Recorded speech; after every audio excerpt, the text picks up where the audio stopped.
I have a sneaking suspicion nobody watching this ever even had the inkling notions of ever donating to Black Lives Matter. But hey, it's about that time where we just run back and see what some of the founders of the movement have been doing. Okay, Patrisse Cullors specifically, right? The woman who was outed as buying a mansion in order to be a spot for healing and conversations, and exclusively that, right? There's nothing else that could be there. Only to later have to admit that, no, okay, we only had two parties. Don't worry about it, okay? But then also having to explain, where did all the money go? Where'd the billions of dollars go? Well, we kind of figured it out, somewhat.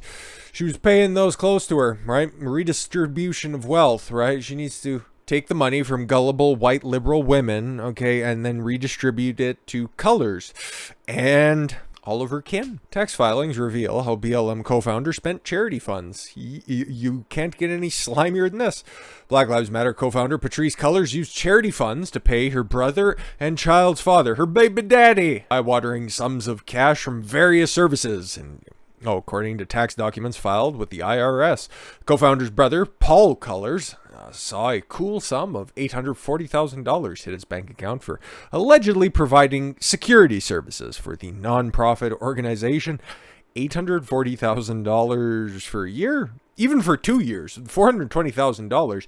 That is top 1% income. Okay, that's amazing. Amazing. Meanwhile, the organization paid a company owned by Damon Turner, with whom Cullors shares a child, her baby daddy, almost $970,000 to help produce live events, as well as other creative services. Just nice, a blanket term right there. Don't really nail down any specifics that, could get us, caught for any of this stuff. But you produced live events, like parties at mansions, and create services, like a need for charity money. On top of the controversy, BLM wrapped up its fiscal year, which runs July 1st, 2020 through June 30th, 2021, with a stunning $42 million in assets. Foundation has been had an operating budget of about $4 million, according to board members. Okay, cool. So you had $42 million in assets. You only require $4 million to run, yet you fundraised in 2020, okay? Which not all, but most of the contributions would have been assigned to fiscal year 2020. I'm just wondering where all this money went. That's very interesting. More than $37 million was spent on foundation on grants. Oh yes, the family members and former lovers, real estate, mansions, of course, and charter on private flights. Oh, but you're so concerned about the racial impact of climate change, but we need private flights, right? According to tax filings. Of course they are. Of course they are. What's more, $32 million was invested in stocks. Isn't that racist, though? Isn't the stock market like upholding white supremacy in some form or fashion? Weird. Making up nearly 1/3 of the $90 million in the organization received in donations. The investment is expected to become an endowment in a bid to ensure the foundation's work continues in the future, organizers say. Yeah, we need to make more money by using the system, which, hey, I'm not going to slight anybody on. But when your entire foundation is there to exercise the wrongs of Western civilization, and yet you're using one of the tools of a capitalistic enterprise in order to make more money, it just seems a little off, don't you think? 63-page form 990 document the annual filing required for nonprofit organizations to maintain their tax-exempt status. So all of this money was also tax-exempt, okay? What about those payoffs that you made to those people? Were those also tax-exempt? Shows Cullors reimbursed the organization $73,523 for a charter flight. Oh, that's good. Run your money through a 501c3. How adorable. BLM insists she took the flight in 2021 out of a concern for the COOF pandemic. She took the flight in 2021. The pandemic, right.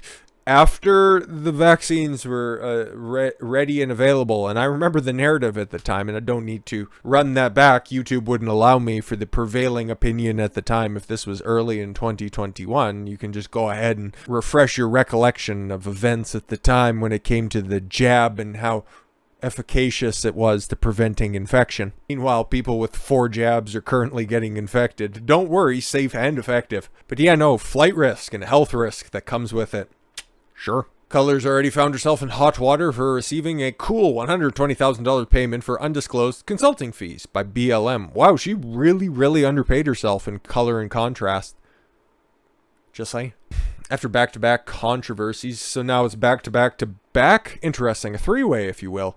Cullors last year resigned as executive director of the organization amid criticism of her lavish lifestyle. Those 6 houses, I need to make sure that my kids are safe. And 6 homes? All right. Tax filings released closely follows the controversy of the purchase of the $6 million property in Los Angeles. BLM faced a torrent of backlash last month when it publicly emerged the organization purchased a swanky Southern California home using donated cash, right? Oh, that's for helping black people, though. Okay, don't worry about it. Cullors at the time said that she was weeks removed from being in survival mode. Yes, because the tax investigation was very traumatic to her. It triggered her, revealing the purchase of 4 high-end U.S. homes for $3.2 million. Right, survival mode, but at least you're well taken care of. During that time, she said she hosted a Joe Biden inauguration party for 15 people, and then, yes, also her kid's birthday party, right? That was at the mansion, the mansion for healing, okay? Cullors initially said the property was purchased by BLM to serve as a meeting venue and campus, right? You know, hey, the organization buys a home, $6 million home, that you can turn into, their words, not mine, a campus. But yet, all of those people were duped into helping black people by donating to an organization that says Black Lives Matter. I guess they weren't technically lying because 3 Black Lives Matter just a little bit more, and their well-being and lifestyle needed to matter just a little bit more, didn't it? Cullors said that she also threw a private birthday party for her son on the property of March 2021 and intended to pay a rental fee to BLM. Oh, she pledged. Oh my God. Is this like an Amber Heard? I intend to pay. I pledge to make the payment. Okay.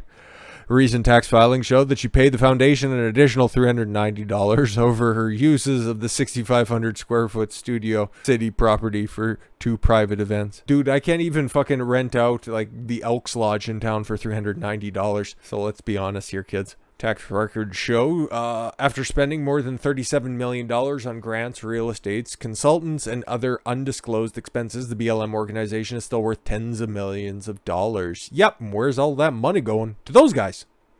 A red flag that seemingly emerged in the tax records shows that Cullors was the foundation's board's sole voting director and held no board meetings. Maybe that's why she only got paid $120,000 as opposed to those very needy gentlemen, right? Of course. We needed to get dollars out to grassroots organizations, but you didn't. Doing the work of abolition, okay? What, did you buy backhoes and bulldozers? Like what? You have the funds for it. Doing the work that would shift the moral tide of this world towards one that does not have or believe in police, prisons, jails, or violence. That's why you had to resign from BLM board. Your initial statement was, I need to make sure that my kids are safe. Right? Nobody else deserves safety except for you, right, Patrisse? Fucking affront to that name. Tax records show BLM paid Bowers over $2 million for providing the foundation or the organization with operational support, such as staffing and fundraising. Interesting. The foundation vowed to launch a transparency and accountability center on its website to make its financial documents available for inspection. They vowed to do it. They pledged to do it. Bowers, who was named as one of 3 members of BLM's board of directors in May, serves alongside the board chair, Circle Gay. No, stop it. It's Cecily Gay, but come on now. Communications professional, and DeJane Parker, a member of BLM's Los Angeles chapter. Oh, you might as well have somebody close to the accountability campus or something. One of her famous statements, this is one of these gay statements. The person, not the, affiliation. Transparency and accountability is important to us, but so is trust. Yes, you just need to listen and believe. Believe all chairmen, right? Like Mao. We are decolonizing philanthropy, Gay said. Oh yeah. We, as a board, are changing are charged with disrupting traditional standards of what grant making and philanthropy looks like. Yeah, it means just means rampant nepotism, right? That's the new form of philanthropy, right? It means investing in black communities. Yes, your own personal ones, the ones that you're related to in blood or certain fluids. Trusting them with their dollars. The filing also reveals that almost $26 million was written off as a grant to organizations and families in the last fiscal year. More accountability and transparency on that? No, I'll just have to wait for that.